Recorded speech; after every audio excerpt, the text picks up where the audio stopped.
Master minds commerce చదవాలనుకునే 10th inter విద్యార్థుల తొలి ఎంపిక. నమస్తే రమగారు. నమస్తే జయ.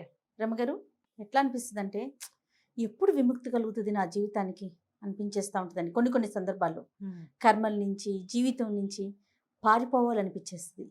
విముక్తి లభిస్తే బాగుండా అనిపిస్తుంది, దూరం వెళ్ళిపోవాలని, అన్నీ ఒకటే అర్థం కానీ రకరకాల భావనలు కలుగుతూ ఉంటాయి.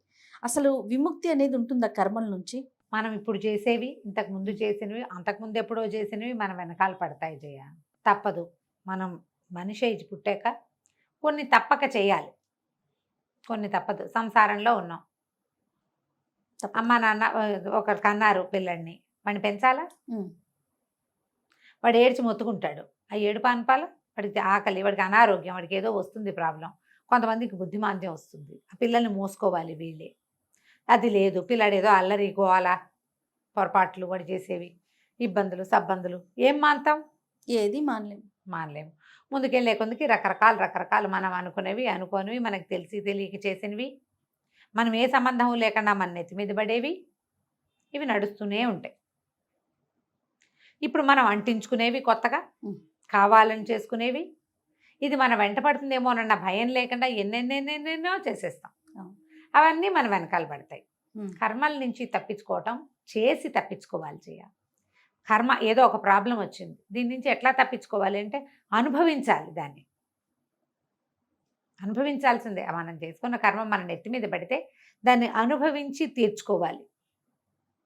అనారోగ్యం, ఏదో వైద్యం చేయించుకుంటూ దీన్ని తీర్చుకోవాలి. ఇది డబ్బులు లేవు, దరిద్రం, దాంతో బాధపడుతున్నాం, అనుభవించి తీర్చుకోవాలి.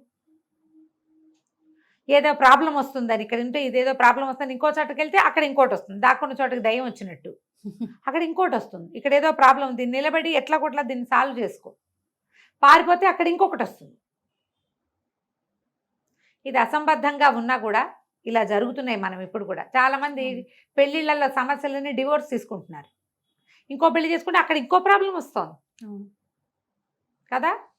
వ్యాపారంలో నష్టం వచ్చేలాగా ఉందని ఇది మానేసి ఇంకోటి తీసుకుంటా, అక్కడ కూడా ఇబ్బంది, అక్కడ వస్తుంది ఇబ్బంది. వచ్చే సంయమనంతో ఉండి దాన్ని ఓపికగా భరించి తీర్చుకోవాలి. ఇది ఒక పాయింట్. అయితే కర్తృత్వ బంధం నుంచి విడిపడాలి అంటారు. కర్మ ఇప్పుడు ఏదైనా మనం చేస్తున్నాం, నేనే చేస్తున్నానని అనుకోవద్దు. పూజ చేస్తున్నావు, నేను దేవుడికి ఇంత పూజ చేస్తున్నాను అనుకోవద్దు. నువ్వు పుట్టావు, బతుకున్నావు కాబట్టి పూజ చేస్తావు, అంతే. దేవుడిని ఉద్ధరించట్లా, నువ్వు నీకోసమే నువ్వు చేసుకునేది. నిష్కామ కర్మ చేయటం అనేది ఒక ప్రాక్టీస్. ఎవరికో అన్నదానానికి డబ్బులు ఇచ్చావు, నేను ఇచ్చాను అని చెప్పాలి, చెప్పుకోకుండా. నేను ఇస్తాను, నాకు ఎప్పుడూ అలవాటు, వాక్యాలు వద్దు, ఇచ్చేయి ఊరుకో. ఓ రుణానుబంధం తీరిపోయింది అనుకో, వాళ్ళకు 100 రూపాయల రుణం ఇచ్చాం, అంతే. ఏదైనా సరే అన్నీ భగవంతుడి కోసమే. నేను ఏదో గుడికి వెళ్ళాను జయ, త్రికూటేశ్వర స్వామి, ఏమిటది, కోటప్పకొండ. గుళ్ళో ఎవరో నమస్కారం చేశారు. సాధారణంగా గుడిలో నమస్కారాలు కాళ్ళు పట్టుకునే వాళ్ళు కూడా కొంతమంది ఉంటారు, అమ్మా వద్దమ్మా అని చెప్తా వినరు. మామూలుగా నమస్కారం అంటే కృష్ణార్పణం, రామార్పణం, అంతే కదా. నువ్వు కూడా వింటుంటావు, నేను ఆ కృష్ణార్పణం అంటాను. త్రికూటేశ్వర స్వామి దేవాలయంలో కొండ మీద ఎవరో నమస్కారం ఉన్నాను, శివార్పణం తల్లి అన్న. వాళ్ళకి నచ్చలా. మీకు పెడితే మీరు శివార్పణం అంటారా అన్న? ఓ 25-30 మంది నమస్కారాలు పెట్టారు. అందరితో ఏం మాట్లాడతారమ్మా ఎవరైనా? శివార్పణం అంటే నీ నమస్కారాన్ని, నువ్వు నాకు ఇచ్చిన గౌరవాన్ని నేను భగవంతుడికి ఇస్తే అది నాతో పాటు నీకు కూడా మంచిదేగా. అంతేగా. నచ్చలేదు వాళ్ళకి, కంప్లైంట్ దాని మీద. మా వాళ్ళు ఎవరికో బాగా ఎలా ఎంతమందితో మాట్లాడతాము, ఎంతమందితో బాగా మాట్లాడగలుగుతారు ఎవరైనా? పలకరిచ్చారు చాలు అని అనుకోవచ్చు కదా. కష్టం దాని మీద. ఇలాంటివి వస్తాయి రమగారు. ఎవరికో నమస్కారం పెట్టే వాళ్ళు శివార్పణమో రామార్పణమో అన్నారు, అది నీకు కూడా మంచిదే. అది కోపం వచ్చింది అనుకో, నువ్వు నాకు నమస్కారం పెట్టిన ఫలితం కూడా పోయింది నీకు. నవ్వు వస్తుంది అది తలుచుకున్నప్పుడల్లా అనుకుంటా నేను, వాళ్ళకి అంత కష్టం తోచడానికి ఏముంది అందులో, నేను ఏమన్నాను అనిపిస్తుంది. ఇక వాళ్ళ ఇష్టం, ఎవరి ఇష్టాలు వాళ్ళవి. మనం ఎప్పుడు కూడా పూజలు చేసినా, దేవాలయ దర్శనం చేసినా, పూజ చేసేటప్పుడు మనకి ఏతత్ ఫలం సర్వం శివార్పణమస్తు రామార్పణమస్తు అని చెప్తారు. భగవదర్పణే చేయాలి, శ్రీ పరమేశ్వరార్పణమస్తు అని చెప్పిస్తారు. అట్లా నిష్కామంగా చేయగలిగితే మనం కర్మల నుంచి తప్పించుకోగలుగుతాము. అవి మనకి అంటవు. ఇది వరకు ఒక కథ చెప్పాను నేను చాలా రోజుల క్రితం, చాలా కాలం అయింది, 3 ఏళ్ళు అయిందేమో అనుకుంటున్నా, 4 ఏళ్ళు, మళ్ళీ చెప్తాను. పూర్వం అంట ఒక వ్యాపారస్తుడింట్లో ఒక 5-6 పిల్లలు ఉన్నారు. భార్యకి చెప్పేట నా స్నేహితుడు ఒక ఆయన నదికి అవతల ఉన్నాడు, ఆయనకి భోజనం పట్టుకెళ్ళవే అంటే ఎవరితోన్నా పంపిస్తానంట. అట్ట కాదు, భార్య మన ఇంట్లో నుంచి పట్టుకెళ్తే బాగుంటుంది, బుట్ట నిండా చక్కగా సర్దుకుని పట్టుకెళ్తే ఆయన భోజనం చేస్తాడు అని చెప్తే సరే ఈవిడేం చేసింది, బుట్టలో సర్దుకుని వెళ్ళింది. ఏరు అడ్డం వచ్చింది. ఏమంటే వెనక్కి వచ్చింది. ఏమంటే ఏరు అడ్డం వచ్చిందండి అంటే సదాబ్రహ్మచారి అక్షింతలు ఇచ్చాడు. ఏరమ్మా కొంచెం తక్కువ, నేను వెళ్ళి భోజనం పెట్టొస్తానని చెప్పి ఇదిగో ఈ అక్షింతలు వేయని చేతిలో అక్షింతలు ఇచ్చాడు.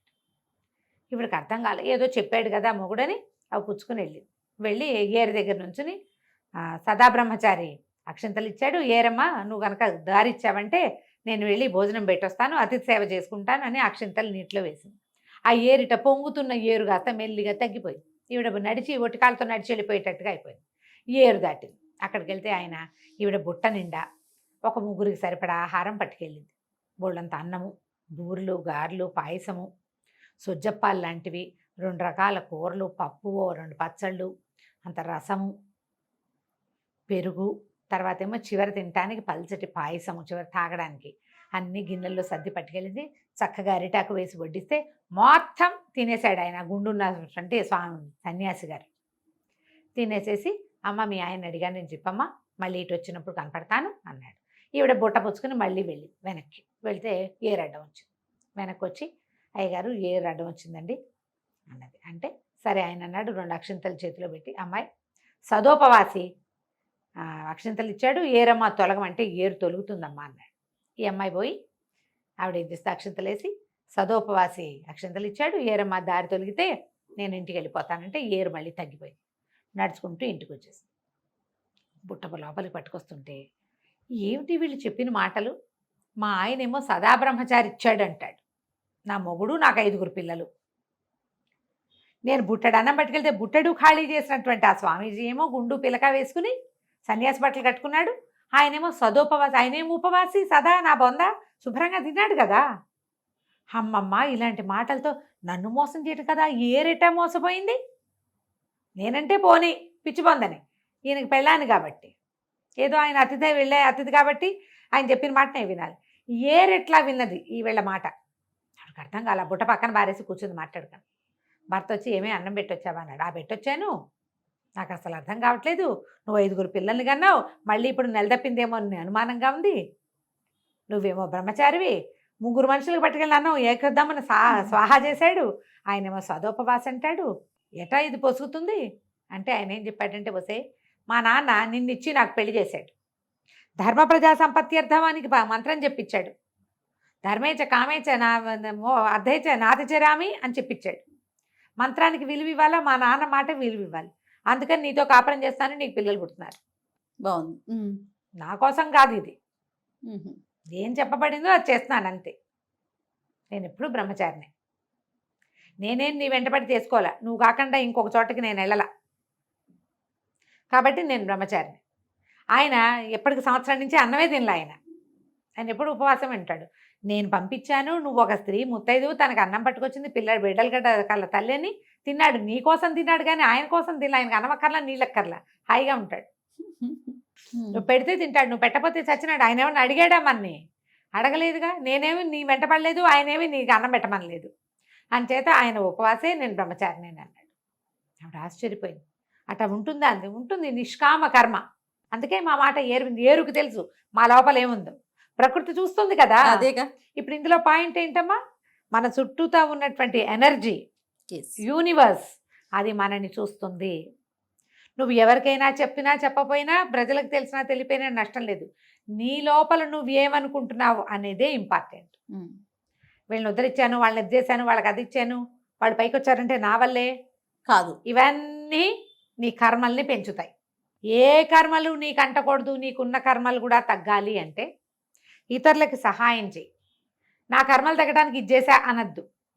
నువ్వు ఒక మనిషివి, ఇతరులకు సహాయం చేయడానికే భగవంతుడు నిన్ను పుట్టించాడు అనుకొని చేయి. నువ్వు పూజ చేస్తా, రోజు పూజ చేస్తా, ఇన్ని పువ్వులు పెట్టినా, ఇంత ప్రసాదం చేసినా వద్దు.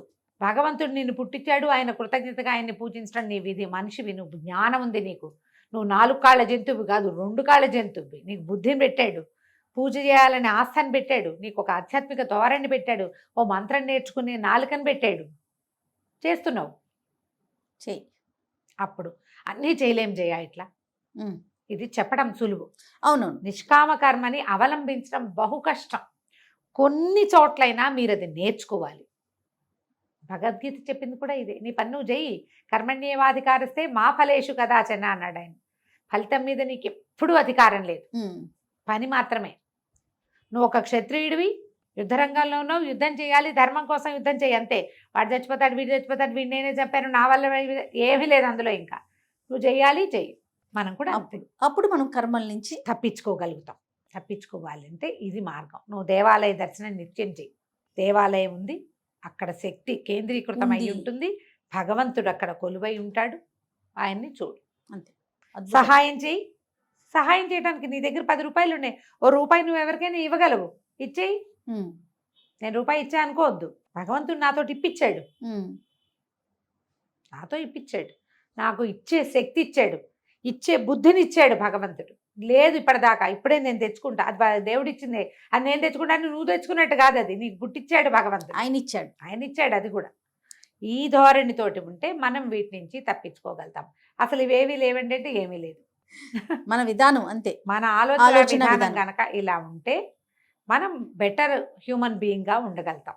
నమస్తే. నమస్తే.